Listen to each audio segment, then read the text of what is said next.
insanity for me to constantly care for that deep soul, feel love, feel that protective, connective kind of.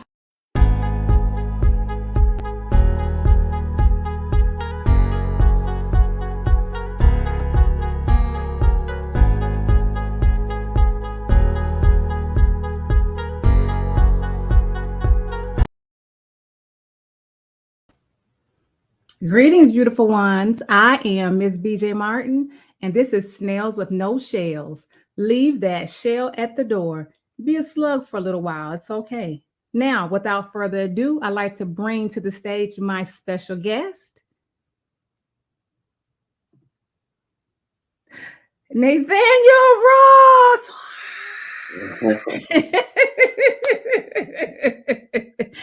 Thank you so much for joining me on Snails with No Shells. I appreciate you. Oh, my pleasure. Thank you for having me. Yes. So now let's get into it. So you're from Baltimore. I am. Yes. Born and raised in Baltimore. And what was it like growing up in Baltimore? There's two sides to the coin. I grew up, people look at The Wire. I don't know if you've ever seen The Wire. Yes, I have. And that's where I grew up. And people say, is that real? And I'm like, oh, yeah, it's very real. Mm-hmm. But, there's that side, right? And, I went to Baltimore City public school system, and I lived in one of the rougher sections of the city. I lived in East Baltimore, Harford Road, Darley and Harford, where you had to basically fight to survive. But that was just a way of life, it was what it was. But fortunately, I also got the opportunity to get exposed to the kind of more gentle side of Baltimore because I was befriended by a city council person who actually started to mentor me, and I was able to start spending time in the evenings at City Hall after school. And instead of being out on the streets, I was in City Hall, and I got to meet politicians and entertainers and the flip side of life. And that really turned my entire life around. Coming up in Baltimore, which side of the coin do you want? The rough side, or do you want the pleasant side? But they both were there. Wow. And so you met the councilman. What grade were you in when you met the councilman? Oh, I was in, I want to say 10th grade. And he just happened to come through the neighborhood. He was campaigning, and I didn't know really who he was or what he was doing. But he was dressed sharp. He looked good. He had a nice suit on and shining shoes. And I talk about it in my book, The American Dream, From the Streets to the Boardroom, because that was a crossroads for me. And I just happened to walk up to him and ask, "Who are you?" Just out of curiosity. And he told me he was running for city council. And so we just started talking, and I said, "Can I help?" And he said, "Sure." So I walked along with him as he knocked on doors and handed out flyers and talked to people. And I was like, oh, that's pretty interesting. And what it evolved into was me becoming an intern for him at City Hall. So instead of hanging out on the corner with my friends, because we were all singers back then, right? Everybody right. And that was where you get the pretty ladies, is if you could sing. That's right. So instead of doing that and playing basketball and or football or baseball, because we were very active back then, we were all into outdoor sports. Yeah. It just changed up my schedule in my life that I would leave school and go directly to City Hall and do my internship with him. And I got exposed to everything, and I became a mascot at City Hall. So I could move throughout the entire City Hall because being an intern for him gave me exposure to all the other city council people and the mayor. And I got to know their secretary, so I could go into places that most people couldn't go into. And I was like a fly on the wall, and I just observed and learned. And the more I learned, the more I was like, I want this life instead of, what I was living before. Right. So. And this is because you saw a man in your neighborhood with a suit on.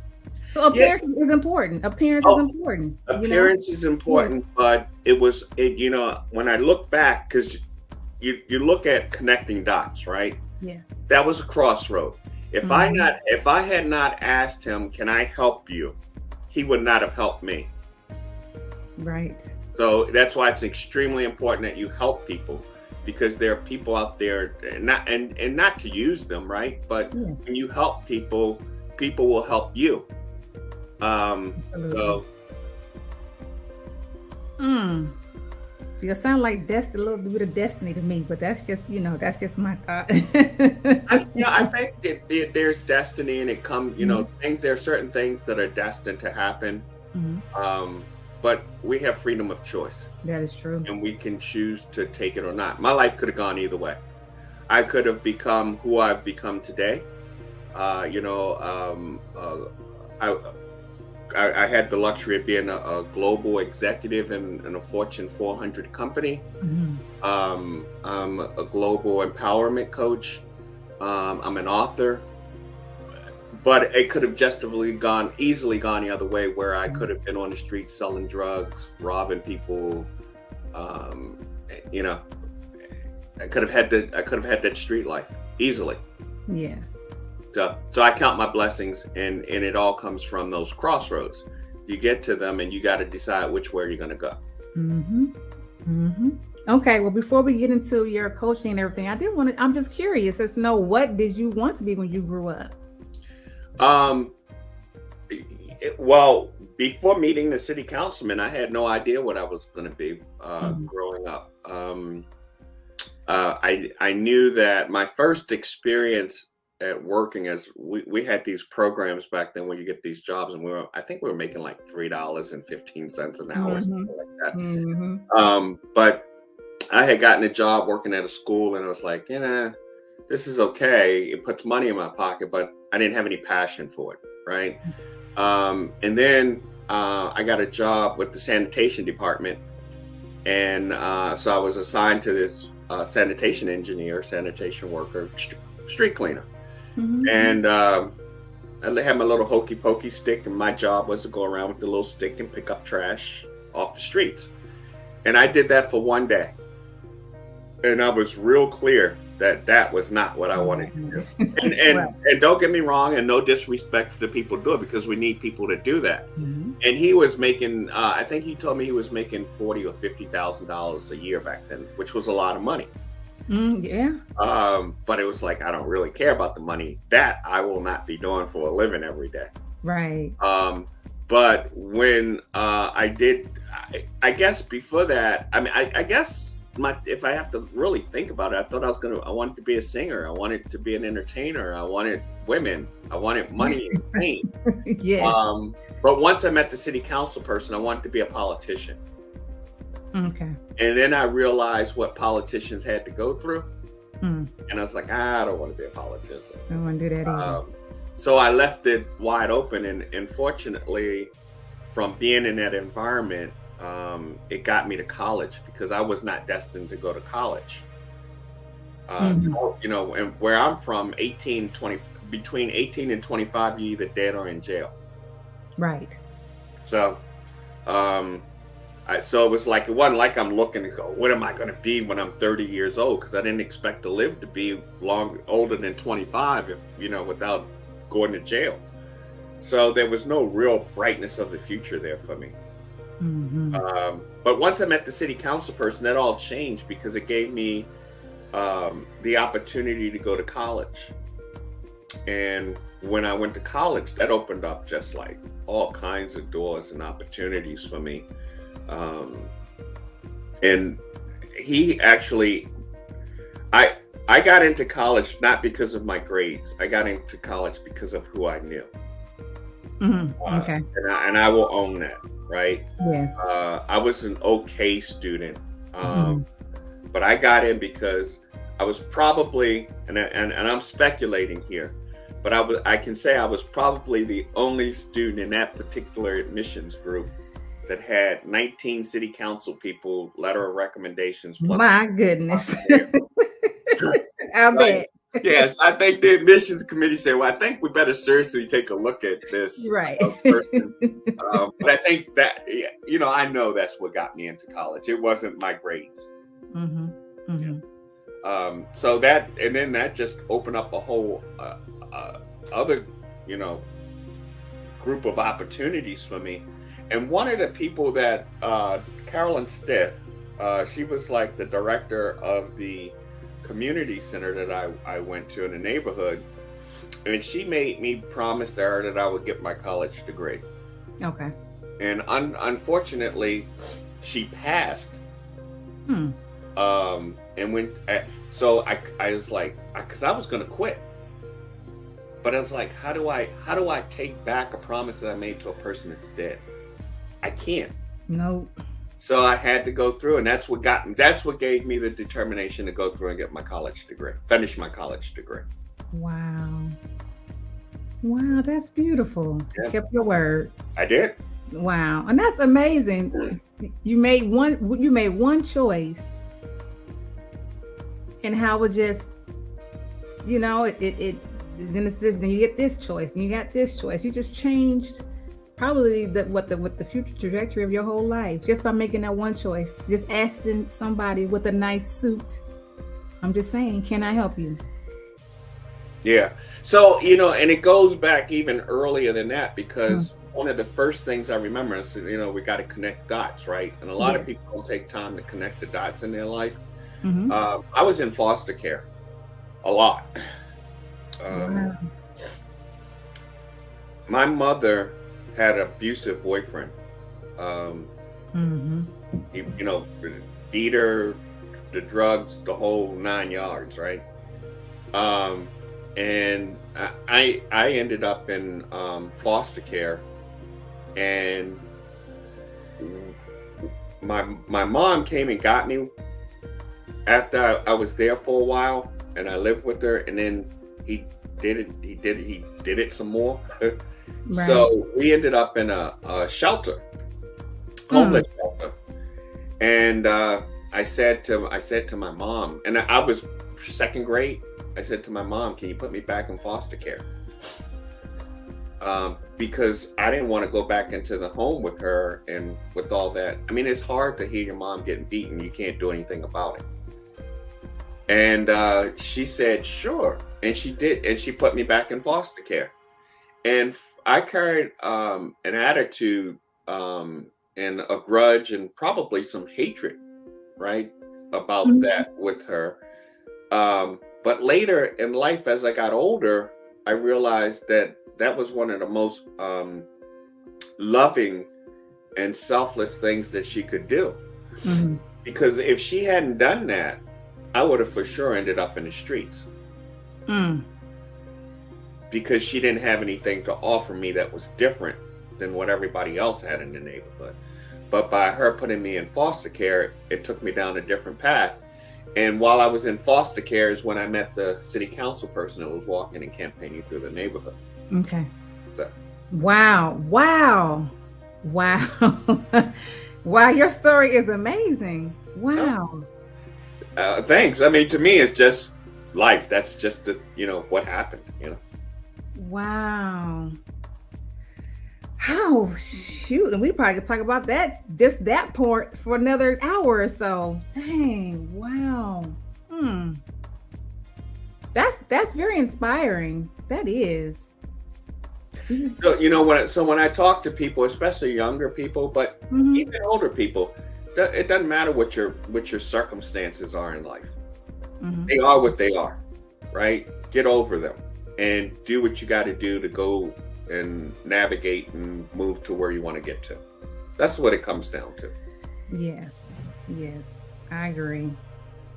All right, so let's get into let's talk about, it says you are an international empowerment life coach certified by CCA and the IFC, and a DISC Behavior Analyst and a Reiki Practitioner. That just means I'm old. You Because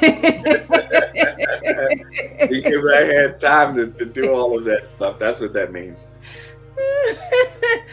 Oh no, it doesn't. No, it doesn't, guys. Okay, so let's get into your coaching. What made you get into coaching? I have always helped people. I've been fortunate enough to excel at learning.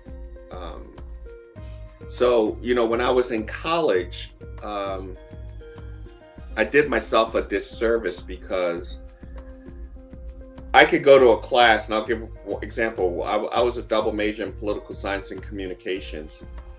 And when I was, I would go to class, I get the syllabus and say, what is required of me to pass this class? And in this one particular political science course, the requirement was you had to come in. I think we had to come in like 7 times to take quizzes and exams. Other than that, there was no attendance requirement. So, hey, I'm 20-something years old. I'm like, I ain't got to be there. I'm not going to be there. Right. And I went in and I did my 7 times. I showed up at the required time and I passed the class with the B. But I did myself a disservice because I was able to learn quickly.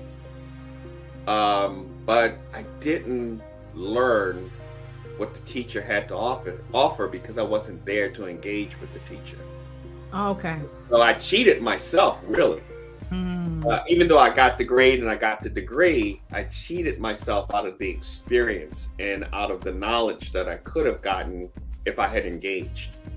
But I learned that in retrospect, right? Right. So that's a long way to say that because it's easy for me to learn, it was easy for me to help other people, to share and help other people get through classes and stuff like that.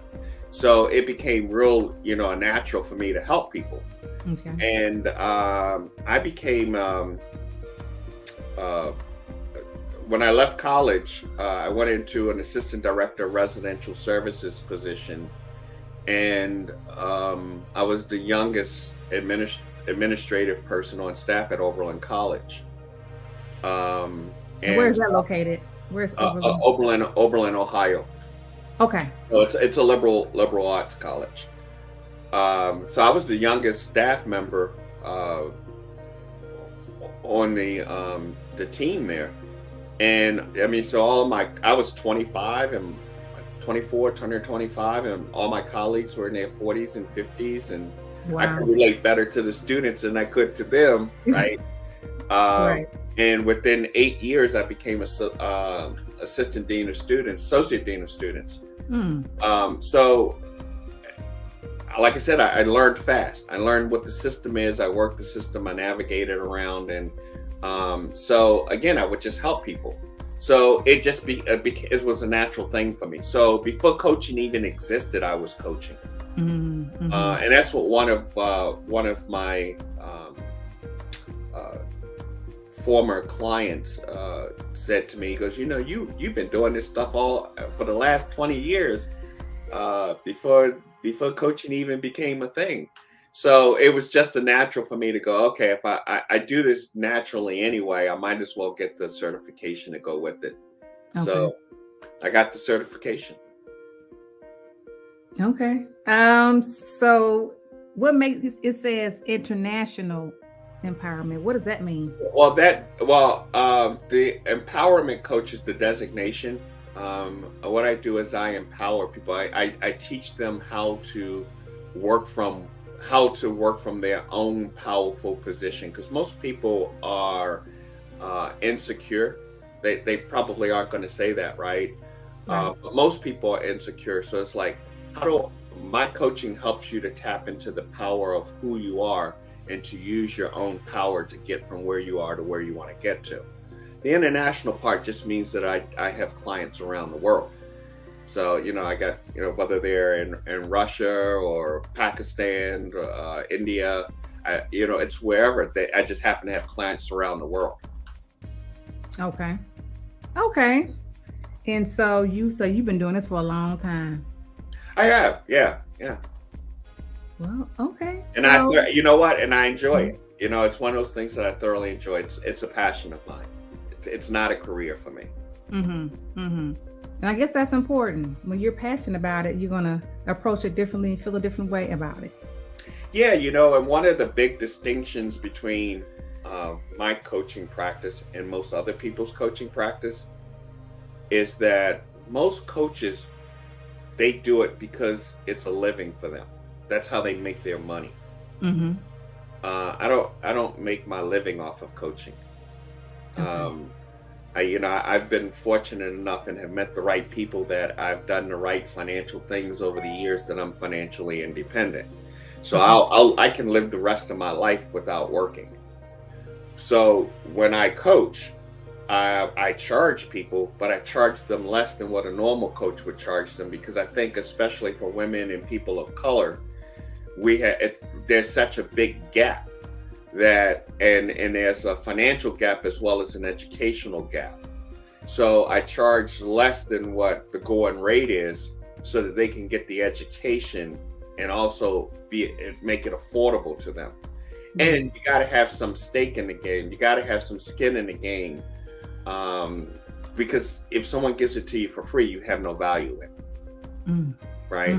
Yes. So I charge, and the money that comes in helps me to develop other programs to help other people. And so. All right, and let's get into this Reiki. Okay. Reiki healing. Like, you got coaching, life empowerment coaching, and then you have Reiki. Like, how do they go together? How did you get into Reiki? I used to get, I would go in to get massages. And the woman who did the massage work was into Reiki and energy work. So when you're getting the massage, sometimes it's quiet, but other times you can have conversations, if you know that if that's what you want as the customer. So I would talk with her because it just piqued my curiosity, like, how did you get into massaging, da da da da da. I mean, massaging is a form of energy work, right? So as we would talk about stuff, she would tell me things and I'm like, because it just wasn't part of my reality. And I would listen to her talk about all this energy work and this, that, and the other. And so just out of curiosity, I said to her, she's actually a Reiki master. And I ended up going into her class to become, I went through level 1, level 2 practitioner training from her. And once I understood energy at a whole different level, that opened me up to a whole bunch of other different things. That's how I got into it. It was from getting massage and talking with the person that was massaging me, who also happened to be, at that time, she was a Reiki practitioner, and she was working towards becoming a master. Wow. How long you been doing that? Well, I think I got my certification 5 years ago in Reiki. Now that's something that you're passionate about too, because that's about healing as well. You're doing a whole lot of healing with the coaching and the Reiki. That's all about. It's about healing. Yes. Yes. And that's a while that's not a label that I use, that is what I do. Absolutely. Yeah. Yes. Okay, so now we got a little bit more to go, guys. This guy is amazing. He has a lot going on. Yes, let's get into your authorship, your books, your writing. Let's get into that part of it. Well, I got 2 books out. One is that I did with my mother before she passed, or actually she passed while we were doing it. But my mom was a very insightful individual, and she would take situations and put it into poems that are very meaningful and very, it just tapped into your emotions. And I told her, I said, you can't leave this planet without sharing that information and sharing your poems. And she said, she's like, oh, okay. So we ended up doing the book together, and she passed. And fortunately, I had all of her material, so I was able to complete the book and put that out. It's called A Little Piece of Me. And then I wrote my book, From the American Dream, From the Streets to the Boardroom, which tells basically my life story of how I was born and raised in Baltimore, and in the 60s, all the prejudice that was going on at the time with the white and colored water fountains, and not being able to go into the store, and standing outside eating because we weren't allowed to be in the restaurant, and just all the crazy stuff that some people think is so far removed. It's not that far removed. It's happened in my lifetime. And so I did it as a inspirational, motivational writing to let people know that don't let your circumstances that you're born into or happen to be in stop you from getting where you want to get to. Mm-hmm. And so in the book, it just talks about how all the different crossroads and the decisions that I had to make that literally took me from the streets of Baltimore into the executive boardroom of a global Fortune 400 company. And if I can do it, you can do it. Yes. But you got to find out what your passion is and then go for it. Yes. That's amazing. All right. And so, okay. And also, you're a contributing writer to the Audit Magazine. I am. Yeah, with that we share in common. Yes, we do. As well as doing podcasts. So we have some things in common. And as a contributing writer, my commitment is I'm actually in Audit Magazine, and Audit Publishing Company has I think 12 or 13 other magazines, and I'm in 2 of the other magazines as well. And monthly is basically I'm putting in articles around finances, right? So I'm sharing with people how they can get their financial life in order. It's again, women and people of color are so far behind the 8 ball in terms of that financial gap. Yes. That and again in education. So I'm not like a financial advisor or planner or anything like that. I'm telling the story of going from poverty to wealth the way that I navigated to get there. So that's what the articles are basically about. Here are the things that you need to do or that you can do that's going to propel you forward in terms of your finances. Okay. Wow. I have learned so much in almost 30 minutes about you and what you do. That's amazing. I'm so glad that we had this time to share together. This is so amazing and exciting. It really is for me. Well, my pleasure being here. Yeah. Yeah. So give us the name of your podcast and also information how we can find you. I know it's on the ticker below, but some people just want to hear it. Yeah, it's Real Choices, Real Life. And we have some very frank and open and honest conversations about just life in general. You find it, you basically go on the platform of your choice that you use. And it's Real Choices, Real Life. And you pull it up and we ask that you subscribe. I co-host that with Jessica Corinne. And we have just open, honest dialogue. And we do it around my coaching practice of a holistic approach to life. So we talk about spirituality. We talk about health. We talk about family and relationships. We talk about career. We talk about finances and community involvement in education. So we cycle through those topics. Now, we may talk about a particular topic, but all of those topics are independent but interconnected. So we may talk one week about finances, where the focus is on finances, but finances also impact your spirituality, it impacts your health, it impacts your family, it impacts the community, it impacts your education. So we want to connect dots for people. Don't think you can do this and this alone and excel. And some people do, but you only excel in that area, right? So the objective in holistic living is to really get you to have a balanced life. You know, you hear people talk about work-life balance. Well, what does that really mean? And that's what the holistic approach to in coaching does, is it help you to balance out all the different areas of your life. So, you know, you can excel in your career, make a lot of money, and your family life sucks. Well, what's the point in having all the money if you don't have anybody that you can share good times with, right? Absolutely.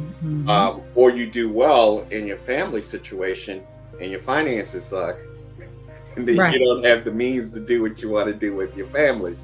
So, you know, you just got to connect the dots and be balanced in your approach, you know, for those that want to be balanced in their approach to life.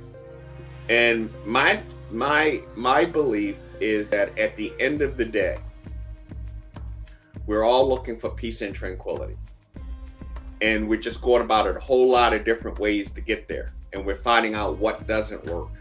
And then we move on to the next thing and it doesn't work. And then the next thing until we find it, right? And fortunately, for me, I happen to be in that place where I have peace and tranquility in my life. But it took me a long time to get here, right? And so that's what I really am sharing on the podcast. Okay. All right.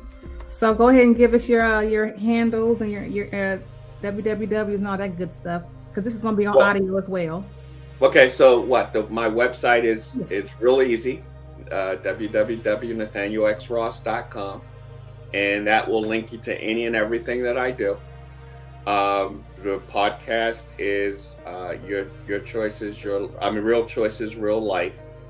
And if anybody wants to reach out and email me, you can reach out through nate@yourlifeyourchoices.com, and I'll get back to you.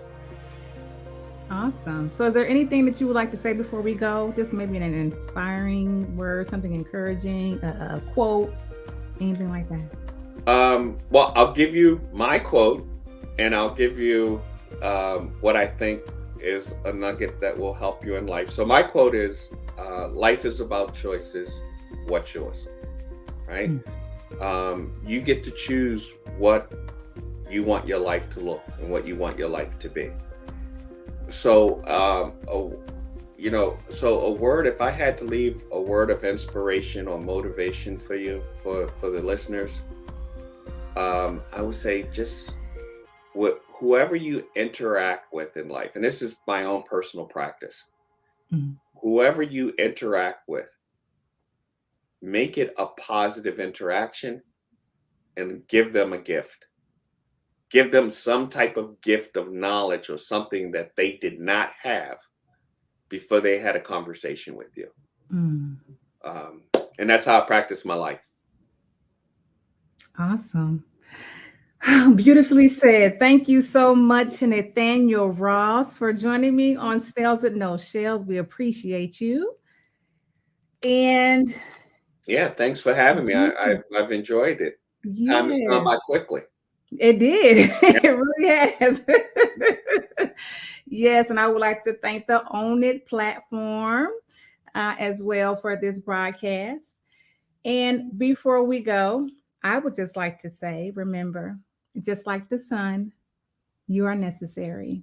I love y'all.